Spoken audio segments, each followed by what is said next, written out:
Sitting down here at the 9-foot homemade oak bar, another week with Coach Jim Ramazinski, Coach Ram from the Evergreen Park Mustang football team. How are you, Coach? Good. How are you? Good. You know, I was sad to see that it was not a victory in a game that looked like it was pretty winnable. It was a very close score last weekend, and you were just telling me you guys kind of crushed it in a lot of categories, but except for the one at the end, which is the final score. Kind of let me in on that. Yeah, no, I mean, we had more offensive yardage on passing, rushing, everything. We were playing pretty good defense throughout the game. We gave up one big play early that was kind of a problem, but other than that, once we got settled in, we were good. And unfortunately, we lost the turnover battle. The one big category, we lost that 4-1, and we end up losing the game by 5 points. Yeah, that's a rough one. When that happens, I mean, and the guys are feeling like we did perform really well. We just had these miscues that kind of screwed up everything, right? Yeah. I mean, like, how do you talk to them about that afterwards? Because you don't really want to get into like, oh, we lost this game, because you see probably a lot of positive things on the field, but then, the miscues are really turnovers, and that's something I'm sure you talk about. How do you address the team with that? Well, we talked about we just can't win football games if that's happening. But on a positive note, it was a strong finish by us, high effort. I was proud of the boys in a sense that they were playing tough till the last whistle. And the good thing is you come back on Saturday, we have practice in the morning. We watch the film. Everybody seems to understand, hey, we made these mistakes, but the effort's been there so far at practice this week. And we say this all the time, probably say this once a week on here. It's kind of, football's like life. When things don't go well, you could do one or two things. You could either kind of shut down and just kind of let it continue to happen, or you can get yourself back up and keep working. And I was happy to see the guys ready to work on Saturday and ready to work on Monday, and we're looking forward to the game this week. All right, so we'll get to the game this week, and we'll get to some of your performers here in a second, but when you mention that the next week, it's easy for somebody to look at your schedule, say 2-2, and probably a couple of plays separates you from being 4-0, or at least 3-1, and you have 5 left. And we all know what the count is that you probably want to get to the postseason. How hard is it to get that all out of your head and just focus on the next game ahead of you? Because you probably feel like a better team than what the record shows, but you need to make some hay now over the next couple of weeks, right? Well, the good thing is we know that we're, like you just said, a couple plays away from being 4-0 or at least 3-1. So we know that the capability is there. We know the ability is there. Now it's just, like we talk about here every week, you gotta come out and you gotta play a game all 4 quarters and finish the game. And the count that you mentioned, yeah, that's always on mind, but nothing happens 3 weeks from now this week. It's gotta happen this week. We gotta keep working.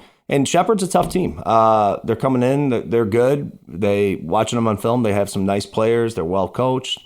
We're still looking forward to the challenge, of course. And if we continue to kind of minimize those mistakes in the game, I thought, again, last week, I thought practice was good. It's just, you get out there, make some key mistakes. It happens. It's high school kids. You move on. You hope that those don't continue in the next game. All right. So before we move to Shepard, who are your big performers? Anybody you want to highlight? Yeah, we had David Johnson did another nice day, 80 yards rushing with a touchdown. Arshawn Powell, 10 catches, 123 yards, touchdown. He was kind of all over the place as always. Genesis Ward had a big day on defense. The D-line played really well as a unit. Genesis Ward, 3 tackles for loss, sack, forced fumble. Anthony Luna got in there to recover that fumble. So, and the defense as a unit, I thought played well. They did have one mistake at the beginning of the game that was costly, but after that, getting settled in, only giving up one more touchdown on defense. A lot of it, a couple times it was short field on us, and we got some stops. I thought they played well as a unit, and I was happy to see that.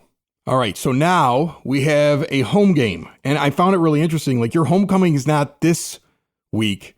It's next week afterwards, even though homecoming always makes me think that you're coming off a road game. So, like, why is that, first of all, before we get into Shepard? I think it's because we only have 3 home games this year, and that just, kind of... That one looked good on the calendar. Yeah, the last home game looks good on the calendar for this particular year. Obviously, we don't want the schedule to work this way in the future, and we're working on that. But this was because of that whole 1-1 thing, though, right? When you did the contracts with the 2 teams that you run up against at the beginning of the year, because last year you had 2 home games against them, you got 2 visiting games, and the schedule didn't work out really well for you with an amount of games in your own place. No, and last year it's great. You got 6 at home during the regular season. It's not, bottom line, playing on the road is harder. Yeah. And I mean, you hear professional coaches and athletes talk about it as well. You hear major college programs talk about playing on the road is harder, and it just is. But it's not an excuse for us to lose a game on Friday night. We're looking forward to coming back home, being in the home crowd. The last environment we had at the game, our first home game against Oklahoma, was a really good environment during the game. Like, there was a lot of fans there. We talked about it last week on the show. It was a lot of fun. And we're looking forward to getting back home and playing a very quality opponent. And fans should get out, because honestly, it's Shepard and then Blue Island, and then that's it. Yeah. Unless you make the playoffs and get a home game, like that's it in front of the home crowd. So get out against Shepard. Tell me a little bit about this team that you're facing. What do we know about them? They're a talented team. They're off to a good start. They're 3-1. They have very nice skill players, good offensive line, pretty tough defense. They're well coached. I know last year their Frost Off team was pretty good. So a lot of those guys are up. They have some returners coming back. They got a transfer in at QB. They're a nice team. And like I said before, they have a lot of parts that are really strong, but we still feel like we match up well, and we're excited to play them. Do you try to judge a team like that at this point in the season based upon who did they face and what their record is? Does that ever come into play when you're trying to figure out how tough they are? Or is that more your evaluation of film? Because I can look at their schedule and say, okay, well, their only loss is Joliet West, which from what I can tell is a pretty good program. And then they get Brooks, Bremen, and Argo. And you go, okay, well, I'm not going to say it's an easy schedule, but it's not going through, barbed wire to get to you guys. So is that an unfair way to assess a high school football team? Is it more about the tape for you? No, you always look at the schedule and who they played. You have to. I mean, because, the reality is different conferences have, different levels of football teams. So they've played a couple nice teams. They've done well against them. They've earned their 3-1. They're a good team. We're excited for the challenge, but you got to look at both. I mean, you look at who they're playing. You can't assume, that, okay, if they played some teams that maybe aren't as high a level as others, and I'm not even talking about Shepard. I'm just talking any team. And just talking in general. Do you look at the scores of those games and kind of see how that translates? Sure, but the film helps. It's a combo of both. How do you get film? Is that something like do programs exchange it? How do you do that? Because this isn't like it's on the NFL Network the next day. It's not like you have a scouting department that goes out in front, do you? So I mean, like, how do you pull that off to learn about your opponent every week? The old schools are coaches who, if there's any listeners out there who coached years and years ago, they're going to be mad at saying this. They used to have to, I remember my high school coaches having to drive, meet people, exchange whatever, VHS tapes or DVDs, whatever it became. Now you can share through the huddle, which is pretty convenient. It's nice. If you want to go find additional film, you got to do that on your own, however you choose to do that. But no, we have a conference rule as well. Like you have to share 2 films with a conference opponent. So you have to give them film of you.